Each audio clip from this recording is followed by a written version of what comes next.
વડોદરા કોર્પોરેશનની બેદરકારીના કારણે આગામી ચોમાસામાં ફરી એકવાર પૂરનું સંકટ ઊભું થાય તો નવાય નહીં। વર્ષ 2024માં વડોદરામાં આવેલા વિનાશકપુરમાં 11 નિર્દોષ નાગરિકોએ જીવ ગુમાવ્યા હતા અને લોકો 3 દિવસ સુધી ઘરોમાં કેદ થઈ ગયા હતા।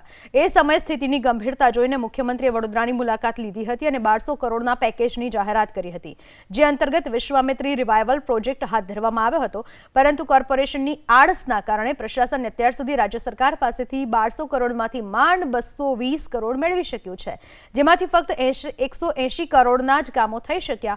વડોદરાની મધ્યમાંથી 17 કિલોમીટર સુધી સર્પાકારે પસાર થતી વિશ્વામિત્રી નદીને ઊંડી અને પહોળી કરવાનો આ મહત્વાકાંક્ષી પ્રોજેક્ટ અદ્ધરતા લટકી ગયો। આજની તારીખે વિશ્વામિત્રી નદીનું કામ માંડ 40% જેટલું જ થયું છે અને 60% કામગીરી હજુ બાકી છે। કે અત્યારે તો જે પ્રમાણે આગાહી છે એ પ્રમાણે 2-4 દિવસમાં વરસાદ પડવાની આગાહી છે।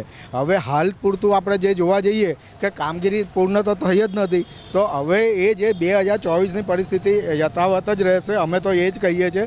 કારણ કે વિશ્વામિત્રી પ્રોજેક્ટ એમાં પણ અત્યારે અધૂરું કામગીરી છે, એ પણ પૂર્ણ નથી કરી શક્યા। માત્ર ને માત્ર ફોટો સેશન આ બધા થયા હતા।